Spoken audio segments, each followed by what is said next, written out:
This could mess everything up. March feels like an orange, I think. I think March is like orange. Would you agree? So I'm gonna pick an orange slip. This one here. Oh! I actually want to read this. I actually want to read this. Oh my god.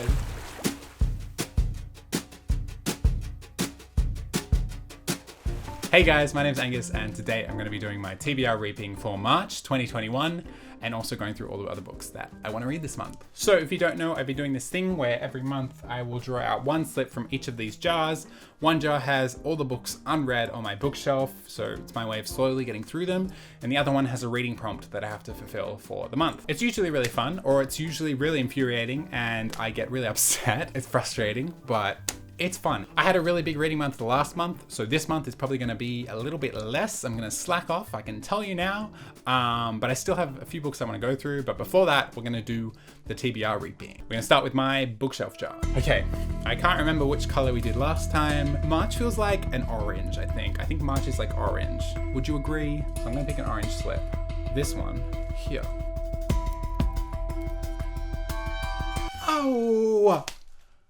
I actually want to read this. I actually want to read this. Oh my god. This has never happened. Like never. I bought this book in January, 2 months ago, being like, oh, I really want to read this. And now I have an excuse to read it. Ordinary Hazards by Anna Bruno. I saw it in work and I read the blurb and I was like, wow, that sounds like an interesting book. So I bought it. I don't really remember what it's about. Over the course of an evening in her local bar, a young woman reflects on the events that led her to this night, to this hour, and shows us the resiliency of the human heart. I think this is a debut. It's really short, so I'll read it pretty quick. It sounds like a fun literary fiction.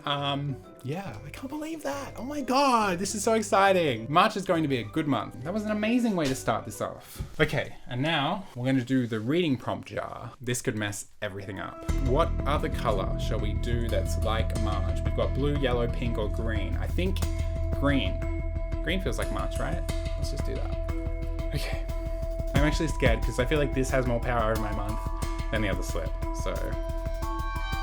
Oh, okay. Alrighty. So, my reading prompt for this month is to get a friend to recommend a book for you. So, I'm gonna do that. I'm gonna cut away here to like tomorrow when I can talk to a friend to recommend a book.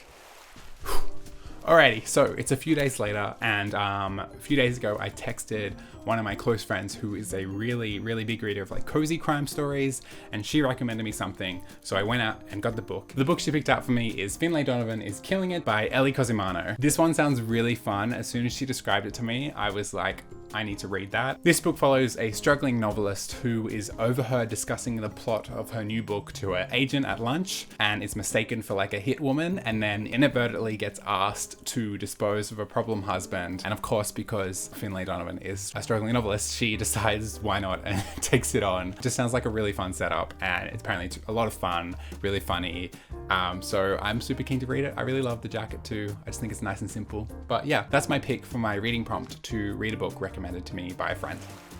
Wow, what a pleasant start to the month. Not expecting this. I'm usually tortured during this time, so this is really nice.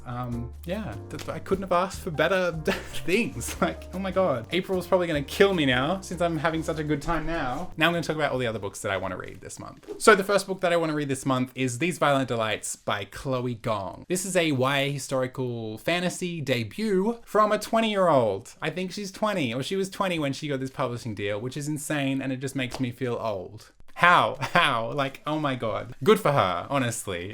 This is amazing. This is like a reimagining of Romeo and Juliet set in Shanghai in the 1920s. It's about blood feud between two rival gangs, and apparently there's a river monster involved, which sounds cool. After reading The Gilded Ones last month, I've really ticked up my interest in YA fantasy. So I'll be interested to see if I enjoy this one as much. I've heard really good things and mixed things, so I'll be interested to see what I think. But yeah, it should be fun. I'm excited. I still have to pick up a copy, but I will do that this month and read it.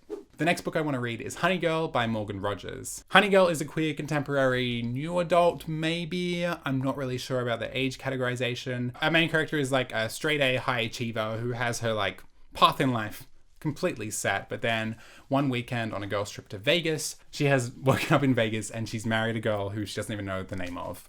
So that kind of sets her whole plan just like completely off course. And she finds herself slowly falling more and more in love with this girl, but also worrying about her career. And apparently it's a really, really interesting look at navigating adulthood and love and family scars. And I've heard really good things, so I'm really keen to read this one. Yeah, love a good queer story. Like, the next book I want to read is One by One by Ruth Ware. I've been meaning to jump on the Ruth Ware thriller crime train for ages now. This is her latest book. Everyone read this book like last year when it came out, but this is her latest book. She's got a bunch of backlog books that I also want to read, but I'm going to start here. One by One follows 8 co-workers who get snowed in at like a company offsite retreat. It's pretty much like a Lord of the Flies situation where just like chaos rules and everything goes out the window because they're all stuck inside this house together for a whole weekend. So it's like, who's gonna survive? You know, like the corporate hierarchy just gets thrown out the window. Survival of the fittest. So it sounds really fun. Apparently it's a lot of fun, and I love this cover. It's so beautiful. Really excited to jump in, and I'll probably read more of her books once I start here. The next book I want to read is Gone Girl by Gillian Flynn, and I cannot believe I haven't read this yet. I've watched the movie. I absolutely love the movie. And I just think it's really interesting that Gillian Flynn wrote the book and then got to adapt the movie to screenplay. Like, just a really interesting case study of how she was able to do that. And I just want to compare and contrast pretty much. So I'm reading this to analyze it. Obviously, it's a really highly regarded book, so I'm sure I'll enjoy it. But yeah. It's a case study for me. Essentially what I would love to do is write a book and then get to write the screenplay. So hopefully we'll learn a few lessons from Miss Flynn. We'll see. It doesn't happen very often. Like, I don't know many authors who have got to adapt their books before, so good on her. My God, I'm reading a lot of crime this month. The next book I want to read is another crime thriller, Missing Presumed by Susie Steiner. This is just like your typical missing woman, door ajar, keys at home, blood on the kitchen floor kind of story. And our detective main character is like over like the course of 72 hours trying to solve the case. Apparently it's a very different take on a mystery thriller than Gone Girl, so that's why I was kind of interested to compare and contrast. I've heard really good things from some people I trust, but also some very mixed things from other people. So again, interested to see what I think. It's not very long, won't take me too long. Yeah, hopefully my crime binge this month goes well. Alrighty, and then my only non-fiction book this month is Creativity Inc.